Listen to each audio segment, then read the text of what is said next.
Bonjour à vous, Emmanuel Ayache, expert international en Krav Maga Self-Défense et directeur de KMG France. Dans cette vidéo, nous allons parler de la bonne distance à adopter lors d'une situation de combat. Mais avant cela, je vous invite à télécharger votre cadeau. Situé sous cette vidéo, vous avez un lien sous la vidéo qui vous permet d'accéder directement à votre cadeau. Et bien entendu, abonnez-vous à la chaîne YouTube pour rejoindre les centaines de pratiquants de Krav Maga qui font partie de la communauté KMG France. Alors, la bonne distance à adopter lors d'une situation de rue. La première chose à comprendre, c'est que la distance va orienter le combat. C'est-à-dire que si vous adoptez une mauvaise distance, vous risquez de prendre beaucoup de coups. Si vous adaptez une bonne distance, vous risquez de gagner le combat. Donc, étudiez bien cette vidéo parce qu'elle vous permettra de sauver votre vie. J'ai réalisé une vidéo il y a quelques temps sur les différentes distances de combat. Vous pourrez la retrouver en cliquant sur le lien qui s'est affiché sur la vidéo. Aujourd'hui, j'aimerais parler plus de l'état d'esprit dans lequel vous devez vous trouver. Donc, la première chose, c'est si j'ai un individu dans la rue, vous devez comprendre que plus vous vous rapprochez de lui, plus vous êtes en danger. C'est-à-dire que à cette distance qu'on avait appelée la distance extra longue, je risque rien. Okay, si jamais tu ne bouges pas, Tony, essaie de me toucher avec tes pieds. Impossible, il ne peut pas me toucher. La seule chose qui peut se passer, c'est si tout d'un coup il sort un bâton ou s'il sort une arme à feu, là il pourra me toucher. Mais si on part sur un système pied-point, à cette distance, je suis en situation de sécurité. Le problème, c'est que là, moi non plus, je ne peux pas attaquer. Si on se rapproche un petit peu, il va pouvoir utiliser ses pieds. Si on se rapproche un petit peu, il va pouvoir utiliser ses pieds et ses poings. Et si on se rapproche encore, il va pouvoir utiliser ses coudes, ses genoux, ses poings, sa tête, etc. pour pouvoir me toucher.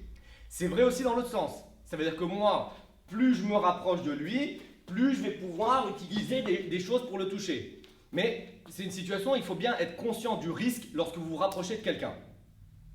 Donc la question à se poser, c'est qu'est-ce que je dois faire et quelle est la bonne distance?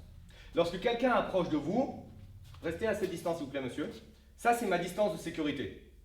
Ça veut dire que si vous avez vu la vidéo sur les gardes semi-actives et les différentes positions, à partir du moment où il se rapproche de moi, je me mets en position de sécurité, une jambe devant, une jambe derrière, mes mains en haut. Je garde ma distance, je ne vais pas le pousser, je ne vais pas le frapper parce que le pousser et le frapper, ça voudrait dire viens en combat et ça pourrait être interprété comme une situation, il pourrait le vivre comme une agression, donc ça pourrait lui donner une raison de me frapper, mais juste mettre la main en opposition et demander, on peut rester à cette distance, on peut te parler à cette distance. Et globalement, ma distance de main, de bras, mon bras avant, est un petit peu plus long, c'est ma distance de sécurité. C'est-à-dire que s'il envoie un coup de poing ou quoi que ce soit ici, je vais avoir le temps de réagir. Ou une frappe circulaire, je vais pouvoir la voir. À partir du moment où on est ici, c'est excessivement dur de pouvoir voir et du coup donner une réponse correcte. Okay? Donc ça, c'est la première chose. Il se rapproche de vous. Monsieur, on peut rester à cette distance.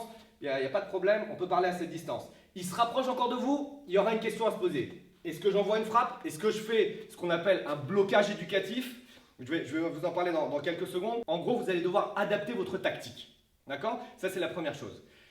Vous pouvez aussi prendre en compte le fait que vous avez besoin d'observer votre environnement au cas où une attaque arrive d'un autre côté. C'est-à-dire qu'en fonction de la situation dans laquelle vous vous trouvez, peut-être que j'ai un doute sur ce qui se passe derrière moi. Peut-être que j'avais vu quelqu'un de suspect assis sur un banc et puis je continue à marcher, par exemple dans un parc. Il y a une première personne qui vient pour démarrer un conflit. La question est, mais qu'est-ce qui se passe avec la personne qui était derrière?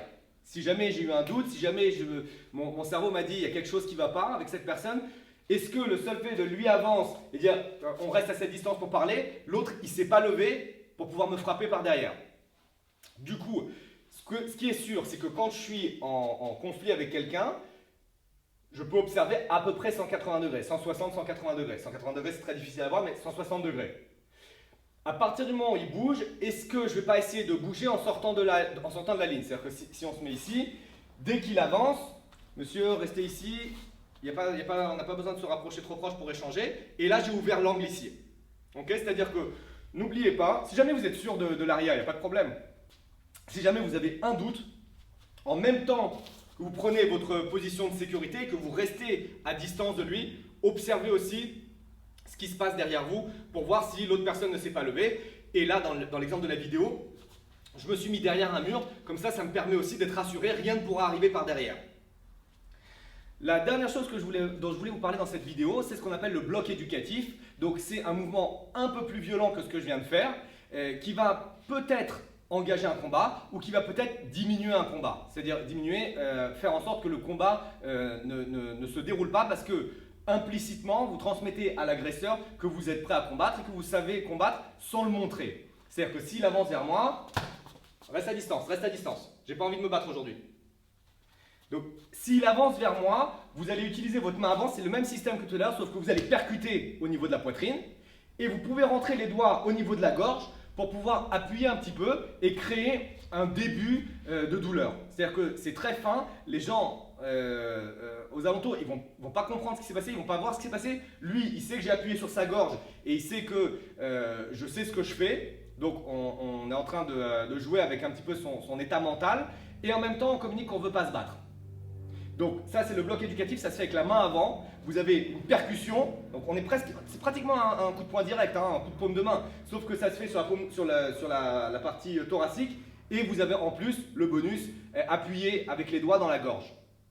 Donc faites attention, soyez très vigilants. À partir du moment où vous faites ce genre de choses, là il peut y avoir un déclenchement de combat. C'est-à-dire qu'il peut revenir en essayant de vous frapper, il peut sortir une arme, etc.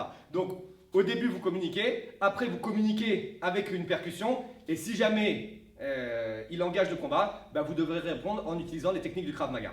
Voilà, c'était les informations importantes que je voulais vous communiquer dans cette vidéo, c'est-à-dire bien comprendre votre distance et bien comprendre les dangers auxquels vous pouvez faire face si jamais la distance se modifie. Bien évidemment, si vous raccourcissez la distance, vous pouvez faire plus de choses, mais vous vous mettez plus en danger. Donc, il ne s'agit pas de dire c'est interdit d'être à distance proche ou c'est autorisé. Il s'agit juste de prendre en compte le risque et de savoir en fonction de la situation où vous devez vous placer.